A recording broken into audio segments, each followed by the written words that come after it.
Coming to you live this week from the Beltline in Atlanta, Georgia. I'm your host, Kelley, and if you think you're a normal person, welcome to the Normal Person Podcast. Some people act like normal's a four-letter word, but most of us want to be normal. To sit and talk for a bit about it, whatever it is. Are you okay today to press play? Is there any other way to be normal? On this week's episode, we're inviting passing strangers to confront their biggest fears and share not only what terrifies them, but also how they choose to cope with it. So I'm scared of the dark. I think losing my mom is a big fear I have. Plane crash, plummeting to my death. Right now I'm going to be honest and I'm going to say I have a fear of being alone. My biggest fear is getting lost in space. Being in, that last moment of life and thinking to myself that I didn't do everything I wanted to do. From the rational to the irrational, we'll be exploring how the very concept of fear can shape our lives and the relationships we have with others. And as we navigate through these compelling and often poignant stories, I encourage you to reflect on your own fears. What exactly scares you? Do your fears stem from bad childhood memories, or are they perhaps more deep and existential? And now, to kick off today's episode, our first guest is an adorable but honest reminder of how early the concept of fear can form within our own lives. So, how are you doing today? Good? Good. You said your name is Emery? Yes. Emery. Have you ever been on a podcast before? What's a podcast? So I actually don't really know that much about it, to be honest. But it's like a show. This is my podcast. So you're a guest. How do you feel about that? Well, I never been on the podcast before. Okay. How do you feel about it? Is it exciting? Yes. Okay. What do you think is the most exciting thing about it? I think it's like fun. Yeah. Do you like talking to people? Yes. Good. I think one day you'll start a podcast. Yes. Awesome. Well, what we're doing today is we're talking to people about what they're scared of. Do you have anything that you're scared of? Yes. Okay. Tell me about it. So I'm scared of the dark. The dark? Yes. What about it? So every day I'm asking my mommy, can I have like LED lights? Did she not get them? No. Okay. So where is the dark that you're scared of? Is it in your room? Yes. What scares you about it? Like because my blinds are broken and I keep like hearing these funny sounds. Yeah. That would scare me too, honestly. How long do you think you've been scared of the dark? I don't know. You don't know? Probably 4 or 5 years. Wow. I don't know. Since as long as you can remember? What is your... Although Emery's somewhat innocent fear of the dark reminded me that even the simplest phobias can have a profound impact on the rest of our lives, our next guest shares an 8-legged fear that many of you listening might be able to empathize with. What's your name again? My name's Dominique. Dominique? Yes. It's nice to meet you. What do you think your biggest fear is? Spiders? Spiders. What about spiders? I don't know, something about their eyes and their 8 legs just throw me off. Yeah. I remember I was little and my mom showed me this. It was like a spider movie, I'm guessing. And the only scene I remember was everybody in the mall and you see this big spider just crawling on top of the mall and then they little babies coming up as big as humans. Oh my God. Yeah. What movie is that? I'm like, I want to see that. It's like an old movie, but yeah, I think that is that why. particular. Yes. It's so crazy, like things that you see as kids that affect you the rest of your life. Like, how quick will you kill a spider or do you run? Well, if it's like a little, it's fine. I'll kill it. If it's daddy long leg, I'll leave it alone because those kill the other insects. Yeah. But if it's like one of them spiders, like got 8,000 babies inside of them, no. I'm gonna go ahead, sir. I'll live your life somewhere else. Would you rather, here's a hypothetical, would you rather, let's say you're at your apartment or wherever you live and you hear something in the walls and you rip the wallpaper and it's just thousands of spiders? I will be out. Would you burn the place down? I wouldn't even burn the place down because I want my deposit back, but I would be out. Like, it's over? It's over. Yeah, with. Okay, that's fair. I think anyone would, actually. That's like a health violation. Dominique's fear of spiders and Emery's fear of the dark illustrate just how much childhood experiences can lead to deeply rooted anxieties. But as we transition to our next guest, We can also see how irrational fears, with lots of time and thought put behind them, can also turn into very, very rational fears. My name is Lily. Lily. Yeah. I love that name. Thanks. First of all, what drew you in as you were walking the Beltline? Are you with your mom? No, so that's definitely a friend of mine. Okay. I thought I heard you say mom. Definitely. I was like, okay. No, her name's Emily. Hi. Yeah, Sorry, I feel bad for saying that. We've been hanging out all day. So you're on the Beltline with your friend, not your mom. Again, apologies for that. I feel terrible for All that. good. But what do you think your biggest fear is? Yeah, so when it's so funny because when I was reading, the question there, it got me to thinking, like, what is my biggest fear? And I would actually say I'm leaning more towards anything height related. Not a rock climber. No, I don't care for that. I feel like a plane crash, plummeting to my death, that's crazy. Roller coasters, not into that. So anything height related, I would say that's like my biggest fear. Currently. First of all, don't invalidate it. It's very rational human fear. But secondly, like, where do you think that this is from? Did you have an experience when you were younger?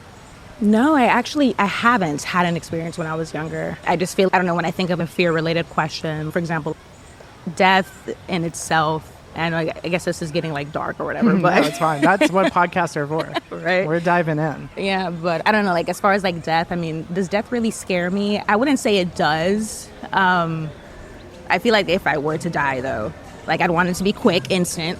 Like if somebody were to like to shoot me or whatever, like I don't want to feel like just one shot and like I'm done, whatever. Like I don't want to feel that. I don't want to have to suffer through, something for the rest of my life. So just let's end it. But yeah, I honestly don't know where. I don't feel like I could answer where it actually spawns from. I don't know. It's just that's what I think of when I think of a fear. Follow-up question: do you feel like this has held you back at any point in your life? No, I don't think so. There's this one quote that I really love. And it's called, like, everything you've ever wanted is on the other side of fear. I feel like we get so in our heads about it. Like, it's a whole mind game thing. I feel like if you're able to overcome that, then you could do, like, anything. And I feel like that doesn't have anything to do with plummeting to my death or whatever. But so everything you've ever wanted is on the other side of fear. So I always hold that near and dear to me and, like, I try to, like, channel that and, think you can actually do this. Don't let the mental get to you. That's beautiful. Beautifully said, too. Okay, so what we're establishing here is in about 3 or 4 years, we're going to contact you again with free skydiving. And we'll do it together because although Lily hasn't formally taken me up on my offer to tandem skydive with her, fear of heights touches on something that we all share as humans, the fear of vulnerability, which may or may not be the same irrational/rational fear shared by our next guest. My name is Nini. Nini, welcome to the Normal Person Podcast. What brings you out to the Beltline today?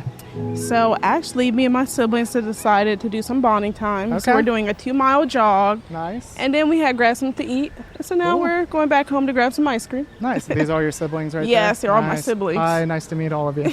Are y'all like a fitness-focused family? Yes, we are. Fitness is very big for us. So we're like, okay, the least we could do is bond over fitness. Right. Yeah. I'm like jealous, man. I'm like, my family bonds over like steak. You know? Honestly, if we could bond over steak, we would. Right? You're a pretty approachable person. Like I said, we'll take a few minutes to get to know each other, but I feel like I'm just going to ask you the question. Okay, bet. So what is your biggest fear? What's crazy, my biggest fear is getting lost in space. Really? It's so random, but I'm like, I just can't imagine being an astronaut and then everybody on the ground is saying, we can't rescue you. Yeah. So I'm like, I'm a goner. There's no miracle for me to get back on Earth. You say that, but isn't pretty much every space movie like centered around saving the astronaut? Yes. I think they would come after you. I think so. I would hope so, but like I feel like if they're like, it's more of a risk to save you and I'm just one person, I'm gone. Like there's no hope. Obviously, it's cold. There's nothing. So what for you made you scared of space? I think the whole concept of the fact that I'm in a whole different territory. Okay. Where the technology here has no control over it. Okay, if I'm lost in the ocean, somebody's going to find me eventually. A boat, a plane. I have options. Yeah. In space, nobody's flying across space to be like, oh yeah, let's come pick you up. that we know of. Yeah, you're right, that we know of. But I'm a goner. According to what's going on, there's no hope. Yeah. So we live currently in 2024 Yeah. as the recording of this. In the future, if there ever was like space tourism, would you do it? That's the crazy part, yes. I would. And then it would really still be a big fear. Yeah. So that's actually really interesting. You have this fear, which is very rational fear, but you would still go to space. Yeah, I'll still go because I feel like it's interesting. But if I get stuck and I die up there, I'm going to be like, that's unfortunate. Yeah. But it's still fear. Yeah. Okay. So what Nini's fear of getting lost in space is not only fascinating for a space nerd such as myself, it also really highlights the dread of isolation and vulnerability at the core of all of our fears. Now, let's explore another fear, this time rooted in personal relationships and the fear of isolation. What do you think your biggest fear is?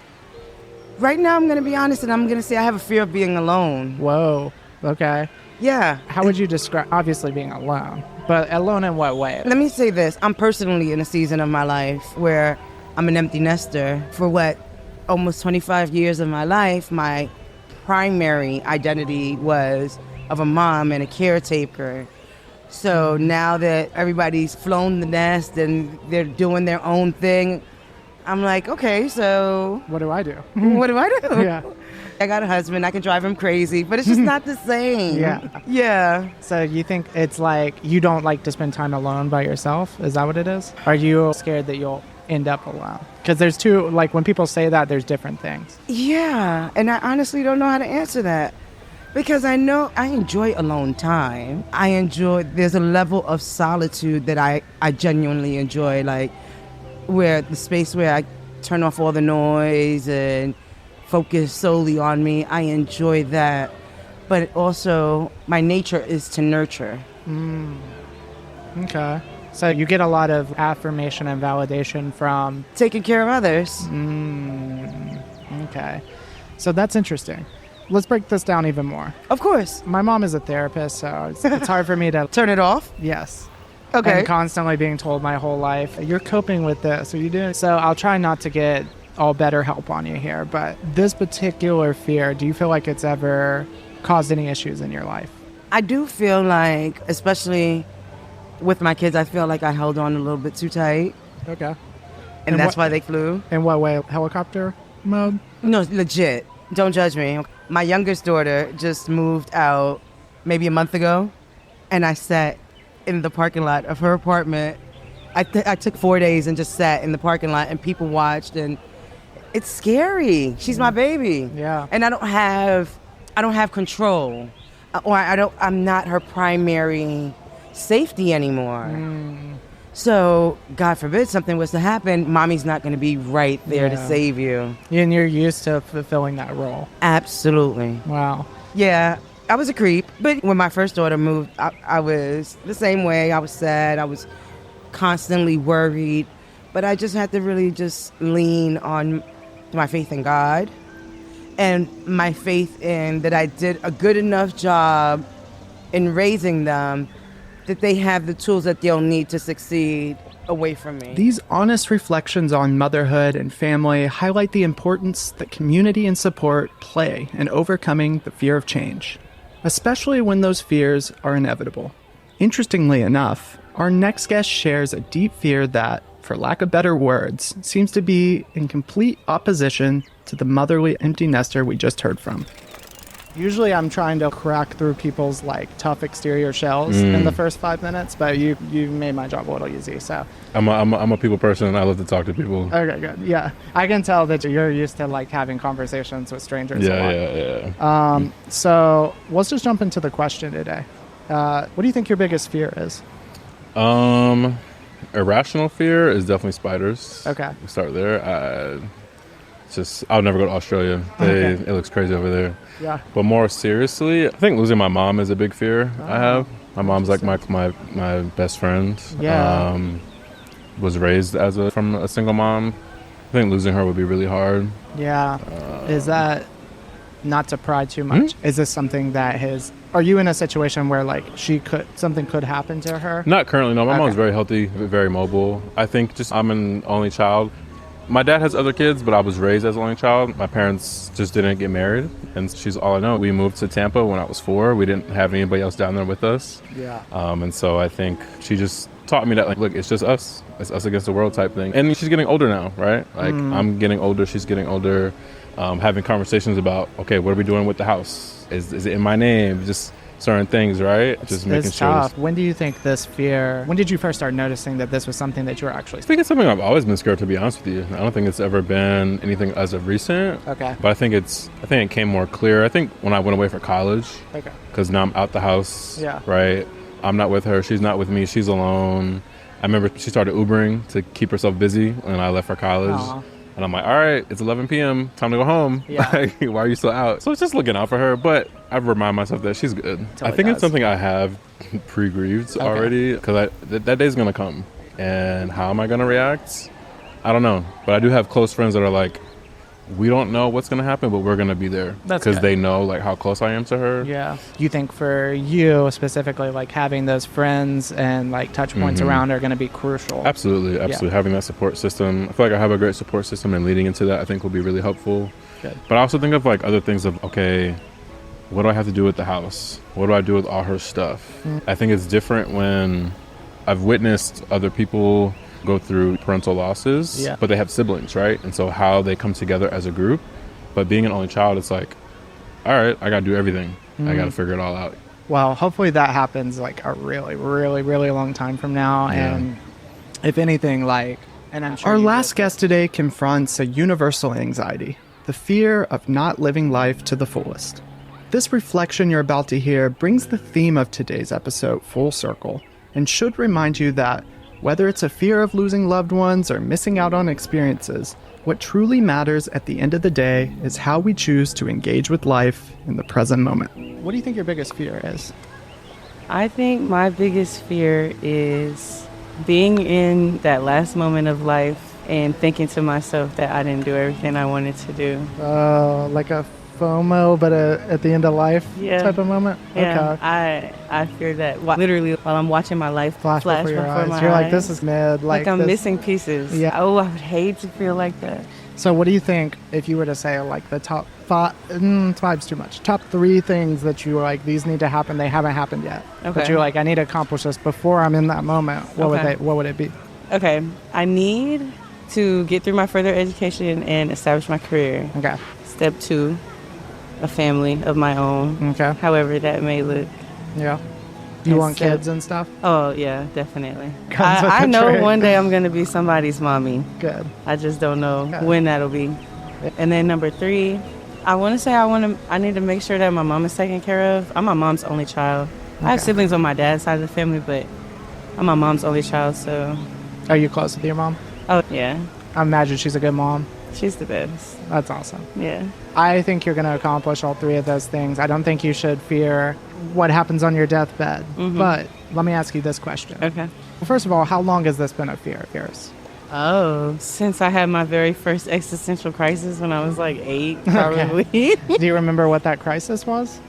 I just, at some point when you're a kid and you're turning that pubescent lens or that adolescent lens, you just wake up. Yeah. Like something in the brain just turns for the first time. Yeah, you're like... I don't even know, there was a certain point where I went from just like being a kid, like whatever, to being like, oh, we're really in this thing. Yeah, you know I'm alive. Oh my God. I'm alive. I'm a human. I'm a part of a community. So ever since you've had this realization of death and the end, you've thought, okay, when I get to that moment, I want to be proud of my life type of thing? I don't know if I want to use the word proud. Okay. Maybe, I don't know. Maybe it is proud then. Okay. I just want it to feel warm. Do you feel warm? Yeah. Okay. Maybe not proud, accomplished? Maybe accomplished, but not just in like career goals. Yeah, just like in a well-rounded kind of way. That's the problem with a lot of those words is they're specific to like certain actions. But I know what you mean. Like you want to feel like you did the things that you should have done. Yeah, like my circle is complete. Yeah. Okay. That's beautiful. And a follow-up, which is what I was going to say, was what do you think are some steps that you've taken in your life ever since you've recognized that this is a legitimate fear that you have? What have you done to change things to prevent this fear from coming to realization? I think I just started being more intentional.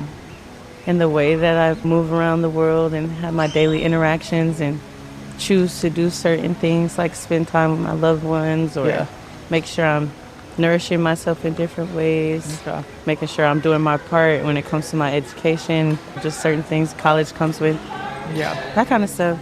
Basically just intentionally going for the well-rounded life. Okay, cool.